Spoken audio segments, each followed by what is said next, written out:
তোমরা সবাই কেমন আছো? আশা করি তোমরা সবাই খুব খুব ভালো আছো। আমিও খুব ভালো আছি। তোমাদের দেখাচ্ছি এই যে মুসুরির ডাল আমি সেদ্ধ বসিয়ে দিয়েছি। মুসুরির ডাল সেদ্ধ হয়ে গেছে। এখানে হচ্ছে ভাত বসিয়ে দিয়েছি, ভাত ফুটে গেছে, ভাত হয়ে এসছে। এখানে সঙ্গে পাঁপড় ভাজবো আর ভাত, আর এদিকে হচ্ছে চিকেন করবো। চিকেনটা আজকে আলু আর পেঁপে দিয়ে পাতলা ঝোল রান্না করব। এই যে এখানে আমি আলু কেটে নিয়েছি, এখানে পেঁপে কেটে নিয়েছি, এখানে টমেটো পেঁয়াজ আছে, আর এখানে আমার মশলা করা হয়ে গেছে। তো চিকেনটা যে কীভাবে রান্না করব তোমাদের সঙ্গে শেয়ার করছি, চলো সঙ্গে থাকো। আমি কড়াইতে তেল দিয়ে দিয়েছি। এই তেলে এখন আমি আলুটা ভাজবো।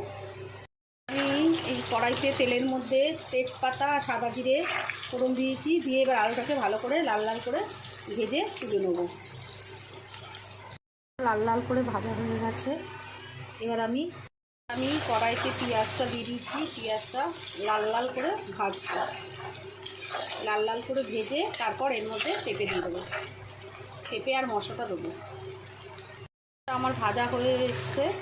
তারপর আমি এটার মধ্যে পেঁপে আর টমেটো দিলাম।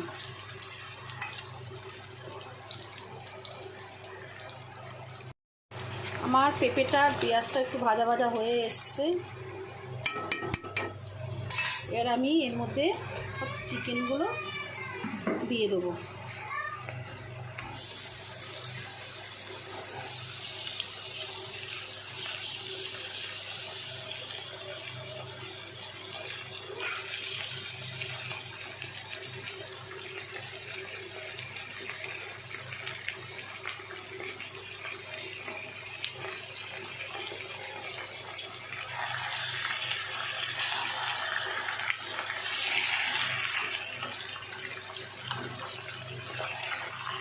চিকেনগুলো দিয়ে একটু নাড়াচাড়া করে তারপর এর মধ্যে মশলাটাও দিয়ে দেবো। একটু ভাজা ভাজা হয়ে গেছে। এবার আমি মশলাটা দিয়ে দিলাম। এর মধ্যে পেঁয়াজ, রসুন, আদা পেস্ট করা রয়েছে, না পেঁয়াজ দিইনি, আদা রসুন একটু ধনে আর একটু জিরে পেস্ট করা রয়েছে। এর মধ্যে আমি একটু নুন, হলুদ আর গরম মশলা দিয়ে মাংসটাকে ভালো করে কষাচ্ছি। কষিয়ে নিয়ে আমি জল দিয়ে দিলাম। এবার এটা হয়ে গেলে গরম মশলা দিয়ে নামিয়ে দেবো। রান্না কমপ্লিট পুরো। এবার এর মধ্যে গরম মশলা দিয়ে নামিয়ে ফেলবো। চলো ভিডিওটা আর বেশি বাড়ালাম না, এখানেই শেষ করে দিলাম। ভালো লাগলে একটা লাইক কমেন্ট শেয়ার করে দিন।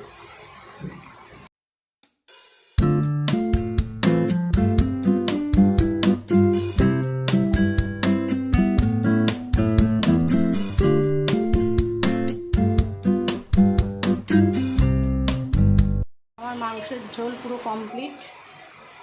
পেঁপে আর আলু দিয়ে পাতলা ঝোল করেছি। চলো ভিডিওটা আর বেশি বাড়ালাম না, এখানেই শেষ করে দিচ্ছি। ভিডিওটা ভালো লাগলে একটা লাইক কমেন্ট শেয়ার অবশ্যই করে দিন। চলো সঙ্গে থাকো, পাশে থেকো। আবার কালকে অন্য কোনো ভিডিও নিয়ে আসছি তোমাদের সাথে।